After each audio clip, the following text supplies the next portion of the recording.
안녕하십니까? 우리가 예식의 거룩함도 중요하고 그렇게 이제 잘 준비되는 것도 중요하지만 꽃님이보다 더 중요할 수는 없을 것 같아요. 꽃님이가 교회에 대해서 참 좋은 곳, 가고 싶은 곳, 정말 행복한 곳 이렇게 되면 참 좋은데 오늘은 그게 아마 힘든 곳으로 기억될 것 같아서 우리 교우님들 다 이해하시죠? 우리 아이들이 더 교회에 더 잘 붙일 수 있도록 하려면 이러한 일들 때에 더 많이 사랑해 주시고 이뻐해 주시고 더 많이 감싸 주시는 모습이 있으면 되지 않을까 생각됩니다. 오늘 정서원 전사님이 같이 이 자리에 참석했네요. 환영합니다. 오늘은 다니엘서 4장에 있는 말씀을 같이 좀 살펴보려고 합니다. 다니엘 4장 22절부터 26절까지에 있는 말씀을 우리 찾아서 같이 교독하도록 하시겠습니다. 다니엘 4장 22절부터 26절까지에 있는 말씀입니다. 제가 짝수절을 읽고 우리 성도님들께서 홀수절을 읽어 주시도록 하겠습니다. 다니엘 4장 22절부터 읽도록 하겠습니다. 제가 짝수를 읽겠습니다. 왕이여, 이 나무는 곧 왕이시라.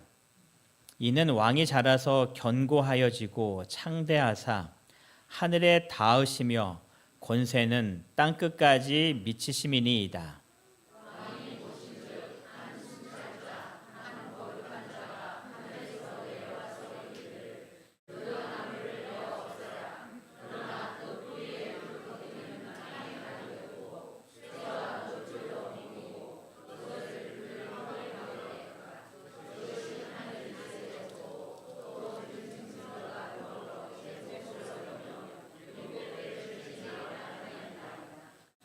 왕이여, 그 해석은 이러하나이다. 곧 지극히 높으신 이가 명령하신 내 주 왕에게 미칠 것이라.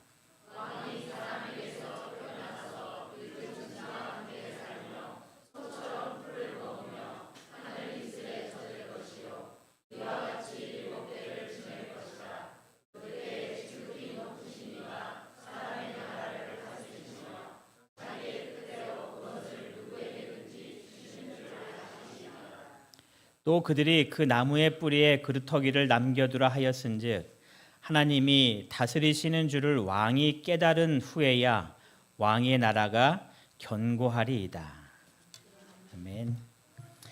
다니엘 4장은 느부갓네살 왕의 조서로서 꾸며져 있습니다. 이 조서라는 단어를 찾아보니까 이렇게 기록을 해요. 임금의 명령을 사람들에게 알리려고 적은 문서다 이렇게 이야기합니다. 그러니까 왕이 지금 무언가를 사람들에게 명령하여 꼭 그것을 알려주기 원하는 겁니다. 느부갓네살 왕의 경험을 통하여서 그가 무언가 대단한 경험을 한 이후에 4장의 조서를 통하여서 모든 백성들에게 그것을 알려주기 원하는 내용으로 편지가 기록되었는데 2절에 이렇게 시작을 합니다. 지극히 높으신 하나님이 내게 행하신 이적과 놀라운 일을 내가 알게 하기를 즐겨하노라 라고 하면서 그가 하나님에 대해서 이렇게 묘사했습니다. 지극히 높으신 하나님. 그는 하나님을 믿는 사람은 아니었습니다. 하지만 이 다니엘과 또 그의 친구들을 통하여서 그 하나님이 어떠한 분이신지를 그가 이제 하나하나 알게 되었습니다. 그리고 4장에 와서 그가 하나님에 대해서 기록하기를 지극히 높으신 하나님, 다른 말로 표현할 때는 가장 높은 곳에 계신 하나님, 가장 높으신 하나님이다라고 이 왕이 고백하는 겁니다. 이 세상에 수많은 신들이 있지만 하나님보다 더 위대한 신이 있다라는 거예요? 아니, 없다라고 이야기하는 겁니다. 하나님만이 가장 위대하시고 가장 높으신 신이다라고 이야기합니다. 그래서 4장 37장에서는 절에서는 왕이 말하기를 나 느부갓네살은 하늘의 왕을 찬양하며 라고 합니다. 이 하나님에 대해서 묘사하면서 그가 뭐라고 또 했냐면은 이 하나님은 하늘의 왕이시다라고 얘기하면서 최고의 분이 바로 하나님이다라고 온 세상에 발표하는 겁니다.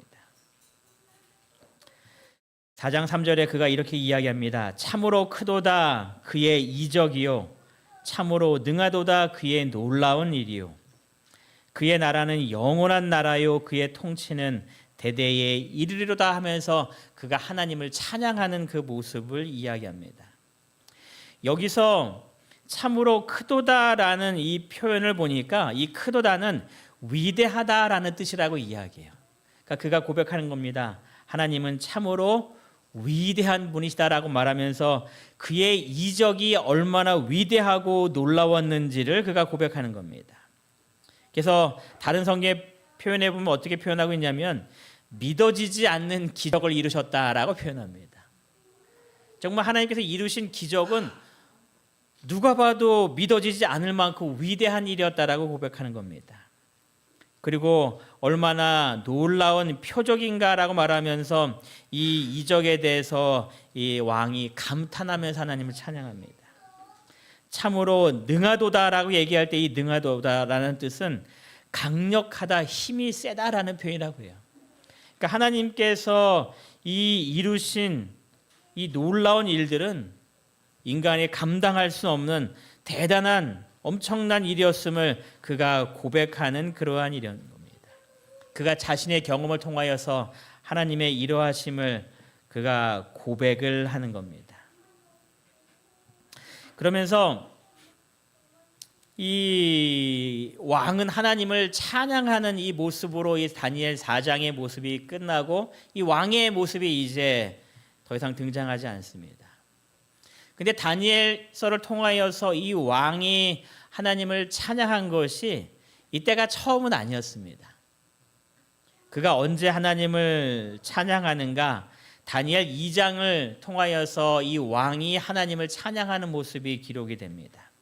자기의 꿈을 알아맞히는 그 하나님의 놀라운 모습을 보면서 왕이 다니엘에게 이렇게 말했습니다. 너희의 하나님은 참으로 모든 신들의 뭐라고요? 신이시다라고 고백합니다. 모든 신들의 신이라고 그가 고백하는 겁니다. 최고의 신이다라고 그가 인정했던 겁니다. 하나님과 같으신 분은 없다라고 그가 고백하는 겁니다. 모든 왕의 주인 되시는 분이다라고 이야기하면서 그가 정말 하나님을 깨닫고 나서 하나님이 얼마나 위대하신 분인지를 이 다니엘 2장을 통해서부터 계속해서 하나님을 찬양하는 모습이 이 성경에 등장을 합니다. 근데 2장을 읽고 3장을 읽을 때에 3장의 내용이 어떠한 내용이었는가? 왕이 꿈에서 본 신상을 통해서 자신의 나라가 금머리라는 것을 깨닫고 난 이후에 자신의 나라가 영원하면 좋겠는데 자신보다 못한 나라가 점령을 당하고 그 나라에 점령당하고 하면서 이 모든 세계가 없어진다는 이야기를 듣고 이 왕이 어떠한 일을 꾸몄죠? 내 나라가 영원하기를 원하는 마음으로 머리부터 발끝까지 다 뭐로 만들었어요?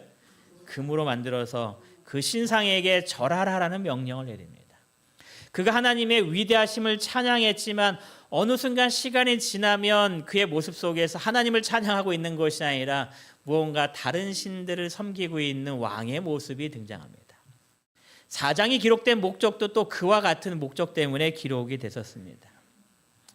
우리들 삶의 모습하고 비슷하죠? 우리가 하나님을 막 찾을 때가 있죠. 하나님을 경험하면 정말 하나님이 위대하시다고 이야기하면서 시간이 지나면 하나님 외에 또 다른 무언가에 눈을 돌리고 살아갈 때가 있는 우리들의 모습과 이 왕의 모습이 비슷하게 지금 흘러가는 생애 같습니다. 도대체 왕은 왜 이렇게 자신의 입으로 하나님의 위대하심을 고백했음에도 불구하고 다시 또 다른 것들을 바라보며 하나님을 찾지 않았는가? 선지자의 왕에 이렇게 내용이 기록됩니다.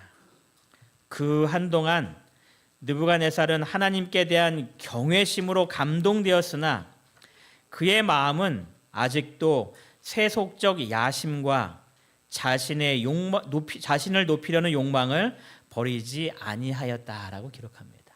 그가 하나님의 위대하심을 깨닫고 하나님을 찬양했지만 그의 마음속에 버리지 못한 것이 있었는데 그것이 첫 번째가 뭐였다고요? 세속적 야심이었다라는 겁니다. 세상에 대한 욕심인 겁니다. 그리고 또 어떠한 것을 버리지 못했어요? 자신을 높이려고 하는 그 욕망을 그가 버리지 못한 겁니다. 그러니까 그것을 마음속에 갖고 있는 그것이 어떠한 문제를 일으켰는가? 그의 통치에 수반되었던 번영은 그를 교만심으로 충만하게 하였다라고 이야기합니다. 그의 마음속에 간직한 세속적 야심과 자신을 높이려는 욕망을 가지고 있을 때에 그의 나라가 번영하자 그의 마음은 곧 교만한 마음으로 바뀌게 되었다는 겁니다. 이와 때를 같이하여 그는 하나님께 영광 돌리기를 그치고 더욱더 열렬하고 완고하게 무엇을 시작해요? 우상 숭배를 다시 시작하였다. 그러니까 그가 하나님을 분명히 깨달았습니다. 하나님의 위대하심을 알았고 하나님의 모든 신들 중에 최고임을 분명히 고백했습니다. 그런데 그가 다시 우상 숭배에 빠진 이유를 설명하기를 선지자의 왕에는 뭐라고 설명하고 있냐면 세속적 야심과 자신을 높이려는 욕망을 버리지 못한 그 결과 그의 마음이 교만한 마음으로 흘러가고 그 교만함을 쭉 갖추는 가운데 그의 눈은 다른 곳을 바라볼 수밖에 없게 되었다라고 이야기합니다. 성화된 생애에서 똑같이 그에 대해서 이야기합니다. 그는 얼마 동안 하나님을 두려워하는 마음을 가지게 되었다. 이 왕의 모습이었습니다. 하나님이 정말 엄청난 분이라는 것을 깨달았기 때문에 하나님을 두려워할 마음을 가졌습니다. 그러나 수년 동안 계속 번영을 누리게 되자 그의 마음은 자만심으로 가득 찼으며 그의 마음이 자만해졌다라는 겁니다. 그런데 이 자만해진 결과가 무엇인지를 성경을 기록하기 그 성화된 생애를 기록하기를 자만심으로 찼으며 그 결과 살아계신 하나님을 뭐하게 되는 거예요? 잊게 되었다라는 거예요. 이것이 죄악된 모습인 겁니다. 왜 우리의 마음속에 자신을 높이려는 이 욕망과 세속적인 야심, 이 자만심이 가득한 것이 왜 위험하냐면 그 결과는 항상 어디로 이어지는 거예요? 하나님을 잊어버리는 겁니다. 하나님을 더 이상 바라보지 않는 겁니다. 그리고 다른 무언가를 바라보고 그것을 통해서 자신의 욕심을 계속해서 채우려고 하는 모습이 바로 이러한 모습이기 때문에 그렇습니다. 여러분, 우리가 무언가 할 수 있다라고 생각할 때에 자신감일까 자만일까 우리가 좀 구분해 봐야 될 필요성이 있습니다. 내 마음속에 있는 이 마음이 자신감일까 자만일까? 여러분, 자신감과 자만의 차이점이 뭘까요? 자신감과 자만의 차이점. 자신감은 우리가 간단하게 이해하면 이렇겠죠. 자신이 할 수 있다라고 생각하는 겁니다. 그렇죠? 내가 할 수 있어 하는 것이 자신감입니다. 어려운 일들이 있지만 그 일들을 바라보면서 그래 나는 충분히 해낼 수 있어라고 갖는 그 마음이 자신감일 겁니다. 그런데 그리스도인이 갖는 자신감은 좀 다릅니다. 그리스도인은 내가 할 수 있어라고 말하지만 그리스도인의 자신감은 왜 좀 다른가? 빌립보서 4장 13절 우리가 다 아는 성경 말씀이죠. 한번 외워볼까요? 4개 시작. 내게 능력 주시는 자 안에서 내가 모든 것을 할 수 있느니라. 그가 모든 것들을 할 수 있다라고 자신감을 가지고 있습니다. 그런데 그 자신감은 어디서 오는 거예요? 내게 능력 주시는 자 안에서. 그가 하나님을 제외한 상태에서 내가 모든 것들을 할 수 있다라고 고백하는 것이 아닙니다. 그가 내가 모든 것들을 할 수 있다라고 이야기하고 아무리 어려운 일을 만나도 그것을 능히 견뎌낼 수 있다라고 그가 자신만만히 할 수 있는 것은 내게 능력 주시는 자가 계심을 믿기 때문입니다. 그래서 그리스도인의 자신감은 좀 다른 겁니다. 교만한 것이 아닌 이유는 그가 자신의 힘으로 이 모든 것들을 할 수 있다라고 고백하는 것이 아니라 이 모든 자신감의 근거는 하나님을 향한 믿음의 근거를 두고 있기 때문에 그렇습니다. 나를 바라보고 그가 할 수 있다라 하는 것이 아니라 하나님을 바라보고 하나님을 통하여서 그가 모든 것들을 이룰 수 있다는 믿음의 근거에 둔 자신감이기 때문에 이것은 믿음으로부터 나온 것이기 때문에 결코 우리들의 삶에 문제를 주지는 않습니다. 그럼 자만은 무엇인가? 자만은 국어사전을 통해서 좀 봤어요. 그랬더니 이렇게 기록합니다. 자신이나 자신과 관련 있는 것을 스스로 우쭐거리며 뽐냄. 그러니까 뭐 하고 싶은 거예요? 나를 자랑하고 싶은 거죠. 이것이 이제 자만하는 마음이다, 자만심이다라고 이야기합니다. 그래서 이 자만심은 어디에 근거를 두고 있느냐라고 이야기하면서 내가 이루어 놓은 업적의 근거를 이루고 있다라고 이야기합니다. 내가 이루어 놓은 업적과 경험의 근거를 두고 있기 때문에 이 자만심은 교만으로 항상 이어지고 있다는 겁니다. 아까 그 느부갓네살 왕의 모습을 보았죠. 그가 번영하는 가운데 그의 마음속이 자만심으로 가득 찼습니다. 내가 이루어놓은 업적을 바라보면서 그의 마음이 흐뭇한 겁니다. 그래서 내가 이 모든 것들을 이루었다라고 하면서 그의 마음속에 자만심이 생겨서 그것은 교만으로 이어지고 자신을 높이고자 하는 욕망 때문에 그는 하나님을 잊어버리고 우상을 숭배하는 모습으로 바뀌게 되었다는 겁니다. 이것이 2장의 모습과 3장으로 이어지는 모습이었고 2장에서 발견한 하나님을 또 4장에서 잊어버리는 결과를 낳는 그 동일한 모습이었습니다.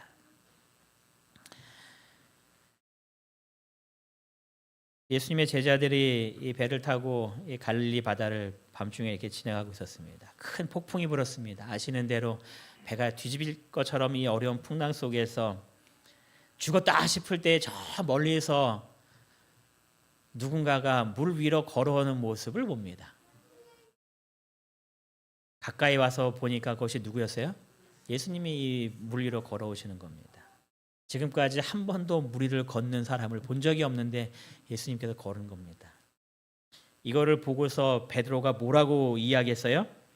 만일 주님이시거든 나를 명하사 물 위로 오라 하소서라고 예수님한테 이야기합니다. 예수님, 나에게 명하여서 물 위로 걸어오라고 말씀하시면 저도 예수님처럼 걷고 싶어요라고 얘기하는 거죠.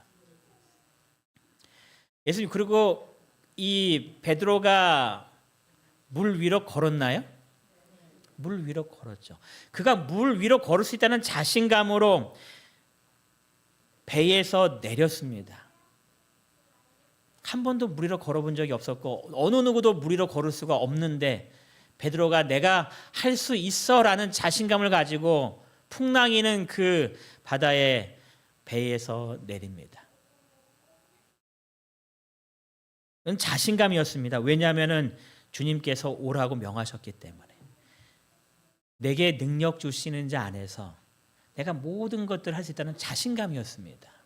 그래서 두려움이 가득한 가운데서도 그가 한 발을 배 바깥으로 내밀 수 있었던 겁니다. 그리스도인이 가질 분명한 자신감입니다. 하나님께서 우리에게 무언가 말씀하실 때에 그 말씀을 믿고 이룰 수 있다는 그런 자신감. 그런데 문제가 생겼습니다. 바람을 보고 무서워 빠져갔습니다. 성경에서는 이 중간 과정이 좀 빠져 있어요. 그래서 우리가 명확하게 이 과정을 이해할 수 없는데 시대소망은 이 부분을 우리에게 이렇게 자세히 설명합니다. 베드로는 예수를 바라보며 안심하며 걸어갔다라고 분명히 이야기합니다. 자신감을 얻은 겁니다. 그리스도 안에서 주님께서 내게 명령하셨으니 이 모든 것들을 할 수 있다는 자신감으로 그가 물 위로 한 발을 내밀고 이 바다 위를 걸었습니다.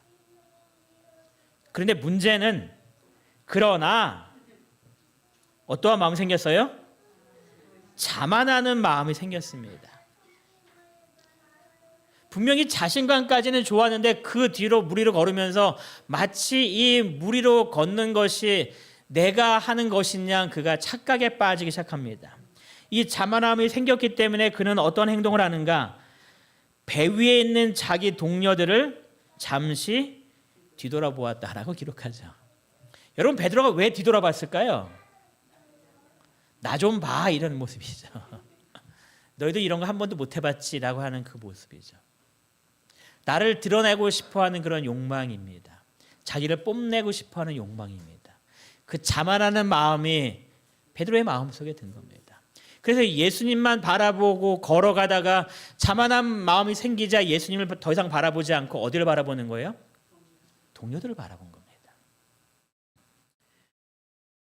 자기의 동료들을 잠시 뒤돌아보고 그는 그의 눈을 예수에게서 돌이키게 되었다. 그것이 물에 빠진 이유입니다. 여러분, 우리의 마음속에 무언가 잘 될 때에 자만하는 마음이 생길 때가 있습니다. 그러면 자만한 마음이 생길 때가 항상 문제는 무엇인가? 그의 눈을 예수에게서 돌이킨다는 이야기입니다. 예수님만 바라보고 예수님만 의지하고 그래 예수님 안에서 무엇든지 다 할 수 있어라는 그런 믿음으로 나아가야 되는데 자만한 마음이 우리의 마음에 생겼을 때 우리는 더 이상 주님을 바라보지 않고 다른 것들을 바라보면서 우리가 이 땅에 살아가는 모습으로 우리의 모습이 변질된다는 이야기입니다. 느부갓네살왕도 그랬던 겁니다. 자만하는 마음이 생겨서 더 이상 하나님을 바라보지 않고 다른 것들을 바라보기 시작합니다. 다니엘 4장에 나오는 이 느부갓네살의 두 번째 꿈에 대해서 그가 이렇게 고백합니다. 교만하게 행하는 자를 하나님이 능히 낮추십니다. 그가 자기 자신이 어땠다고 고백하는 거예요? 교만했다라고 기록하는 겁니다. 그래 내가 교만했었어. 하나님께서 이 모든 것들을 이루어 주셨는데 마치 내가 한 것인 양 내가 교만했었어. 하나님께서 나를 이렇게 낮추셨다고 고백하면서 그 조서를 지금 다 내리는 겁니다. 나에게 일어났던 모든 일들을 백성들에게 전하면서 너희들은 절대로 이런 마음 갖지 말고 하나님만 바라보라고. 그가 이런 꿈을 꿨습니다. 땅의 중앙에 한 나무가 있는 것을 보았는데 높이가 높았더니 땅의 변두리도 아니고 어디에 위치하고 있는 거예요? 가장 중앙에 위치하고 있는 겁니다. 그리고 이 높이가 얼마나 높았는지 11절은 기록하기를 그 나무가 자라서 견고하여지고 그 높이는 어디까지 닿았다고요? 하늘에까지 닿았다는 겁니다. 그리고 얼마나 이 나무가 컸는지 그 모양이 땅끝에서도 보였다라고 고백을 합니다. 그러니까 이 나무는 보통 나무가 아닌 겁니다.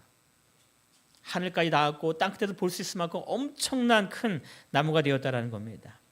이 나무가 이렇게 컸기 때문에 그 잎사귀는 아름답고 그 열매는 많아서 얼마나 많았는지 만민의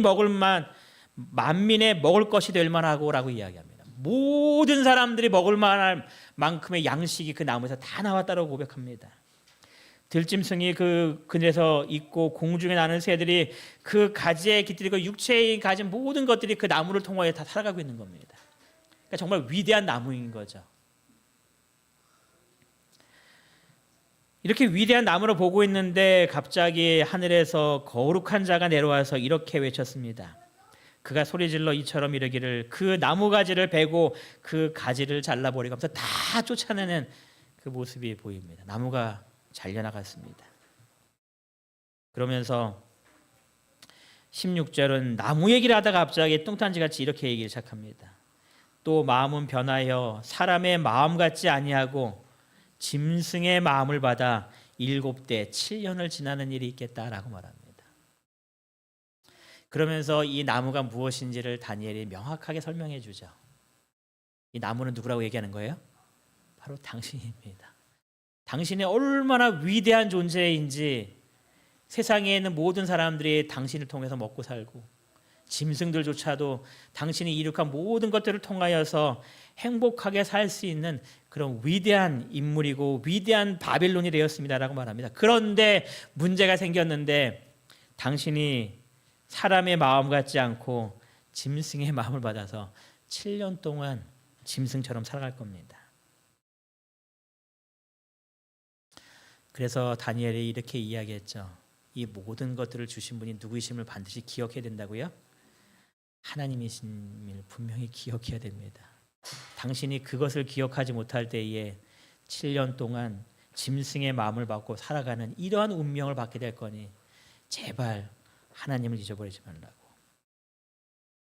그런데 문제는 발생합니다. 12달이 지난 후에 1년이 지난 겁니다. 1년이 지나는 동안 자기에게 아무런 일도 지금 벌어지지 않고 있는 겁니다. 나라는 점점점 부강해지고 제가 누리고 있는 모든 것들은 하나도 흔들림 없이 견고한 가운데에 행복을 다 누리고 있는 겁니다. 그런 가운데 그의 마음이 또 변하기 시작하는 거죠. 뭔가 좀 무서운 일들이 발생했으면 그가 이걸 안 되겠다고 했을 텐데 모든 것들이 태평한 가운데 1년이 지날 때에 그가 바벨론 왕궁을 거닐면서 이렇게 생각합니다. 나 왕이 말하여 이르되 이 큰 바벨론은 누가요? 내가 능력과 권세로 건설하여 나의 도성으로 삼아 이것으로 누구요? 내 위엄의 영광을 나타낸 것이 아니냐라면서 흐뭇해하고 있는 겁니다.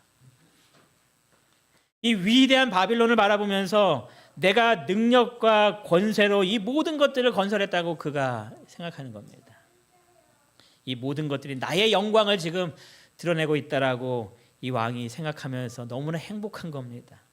여러분, 바벨론이 얼마나 위대했는지에 대해서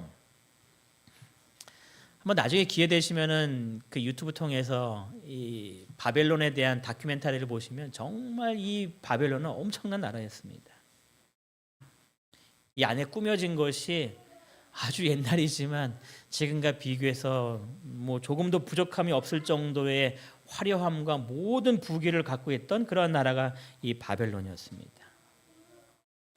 이 바벨론 이 도성을 이렇게 보여주고 있는 건데요. 이 바벨론 도성은 적이 전혀 침입할 수 없을 정도의 모든 것들을 갖춘 그러한 나라였다라고 이야기를 합니다. 이 바벨론의 이 성벽의 높이가 얼마나 높았는지 기록하면서 약 14m의 높이를 갖고 있다라고 이야기를 해요. 그리고 이 바벨론의 성곽 두르면서 이 성곽의 모습은 이슈타시 문이라고 전쟁의 신에게 바쳐진 이 문인데 여기에 보시면 그냥 단순한 벽돌이 아니라 청색의 도자기를 구워서 이렇게 만든 겁니다. 이게 색칠한 것이 아니라 우리가 3장을 통해서 이 가마 얘기를 했었었죠. 풀무불을 7개 뜨겁게 해라. 돌을 굽는 가마에서 이 푸른색의 청색의 이 도자기를 구워서 이걸 다 붙여갖고 만든 겁니다. 그러니까 엄청난 문명과 아름다움을 갖춘 이 도시가 이 바벨론이었다라고 이야기합니다. 높이가 14m의 굉장히 높은 성벽이었을 뿐만 아니라 이 내성과 외성으로 구성되어 있고 3중 성벽으로 되어 있는데 이 가운데 이 성벽은 얼마나 두꺼웠는지 4마리가 끄는 이 마차가 동시에 지나가도 전혀 문제가 생기지 않을 정도의 굉장히 넓은 성벽이었다라고 이야기합니다.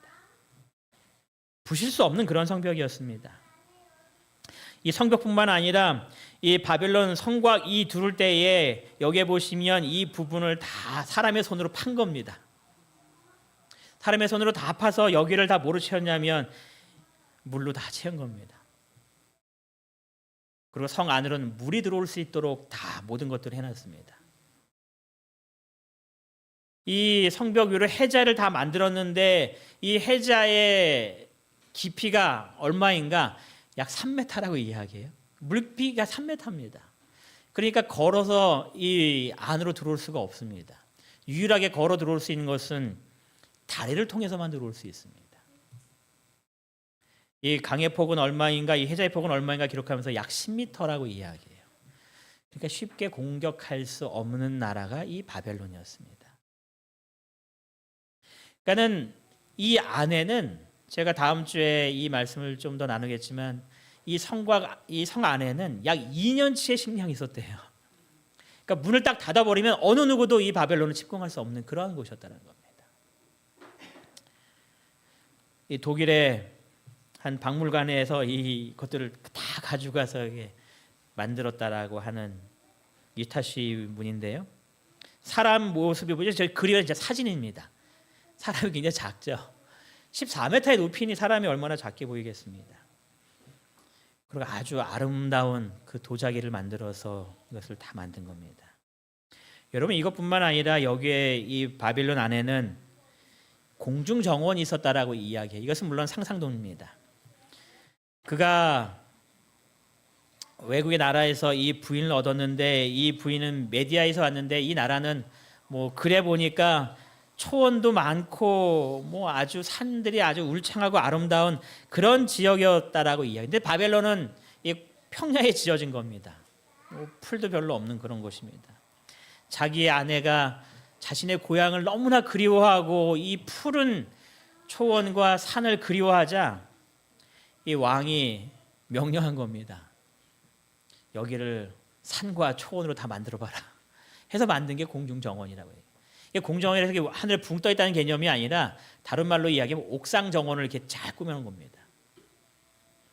그리고 14m 이 위에 모든 물들을 끌어올릴 수 있도록 관계수로가 다 만들어진 겁니다. 그러니까 사람이 물 들고 올라가는 것이 아니라 물이 이 위까지 전달될 수 있도록 수로를 다 만들어서 이 바닥에서 물 위로 물이 쭉 올라가서 위에서 내려와서 이 모든 것들이 자연스럽게 푸르름을 나타낼 수 있도록 다 만든 겁니다. 이것이 바벨론 시대에 이루어진 이야기입니다. BC 600년대에 있었던 사건을 이야기하는 겁니다. 그러니 이 바벨론의 이 모든 것들을 이 왕궁에서 바라보면서 이 왕의 마음이 어땠을까요? 정말 이 말과 똑같은 겁니다. 내가 능력과 권세로 건설하여 나의 도성으로 삼은 이 바벨론, 내 위엄과 영광을 나타내기에 조금도 부족함이 없는 이것을 바라보면서 그의 마음속에 행복과 흐뭇함과 자부심이 가득한 가운데서 그가 외치는 겁니다. 내가 이 모든 것들을 만들었지. 나의 위대함이 얼마나인가 하면서 그가 행복하고 있을 때에 그가 짐승으로 바뀌는 그런 일이 벌어지죠. 이 꿈의 목적이 무엇이었는가를 이렇게 기록했습니다. 같이 한번 읽겠습니다. 지극히 시작. 지극히 높으신 이가 사람의 나라를 다스리시며 자기의 뜻대로 그것을 누구에게든지 주시며 또 지극히 천한 자를 그 위에 세우시는 줄을 사람들이 알게 하려 함이라 하였느니라. 꿈의 목적이었습니다. 지극히 높으신 이가 사람의 나라를 다스린다는 겁니다. 왕에게 이야기하는 겁니다. 왕이시여 당신이 당신의 능력으로 이 모든 권세를 갖추고 이것을 이루신 것이 아닙니다라고 이야기하는 겁니다. 누가 이 모든 것들을 이루게 하셨다고요? 지극히 높으신 이가 이루게 했다라는 겁니다.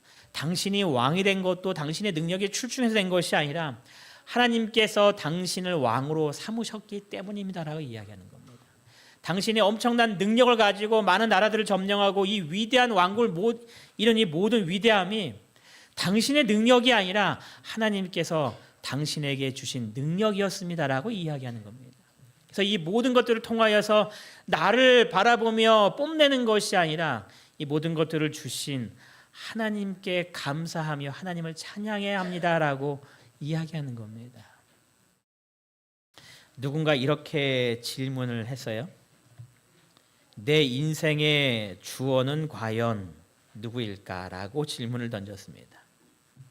내 인생의 주어, 느부갓네살 왕에게 인생의 주어는 나였습니다. 내가 이 모든 것들을 만들고 내가 가진 이 능력으로 이 모든 것들을 다 이루었고 하면서 그의 인생의 주어는 항상 나였습니다. 근데 다니엘서는 다니엘 1장부터 시작하면서 이 모든 일들은 하나님께서 하신 일임을 우리들에게 이야기합니다. 내 인생의 주어가 나가 아니라 내 인생의 주어는 누구라고 이야기하는 거예요? 하나님이십니다라고 이야기하는 겁니다. 여러분, 여러분의 인생의 주어가 내가 아닌 하나님 되시기를 간절히 바랍니다. 여러분들이 이루신 것이 아니라 여러분들을 통하여 하나님께서 이루신 겁니다.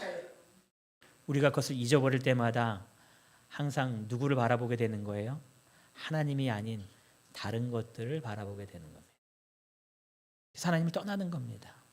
왜냐하면 이것을 이룬 것이 하나님께로부터 온 것이 기억하지 못하기 때문에 이것을 얻기 위하여 자꾸 다른 것을 바라보는 겁니다.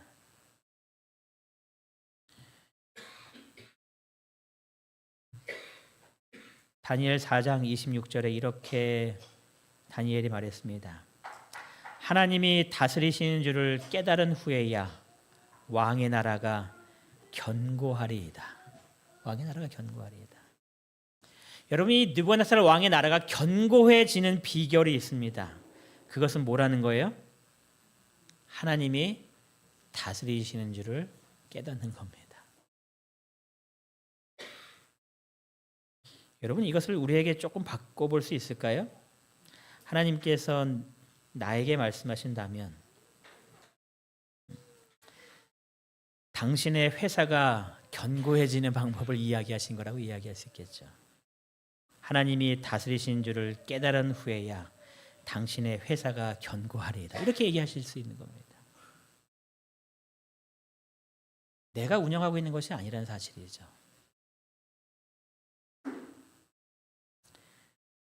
학생들에게는 이렇게 이야기할 겁니다. 하나님이 다스리신 줄을 깨달은 후에야 당신이 하는 공부가 견고하리이다라고 이야기할 수 있을 겁니다.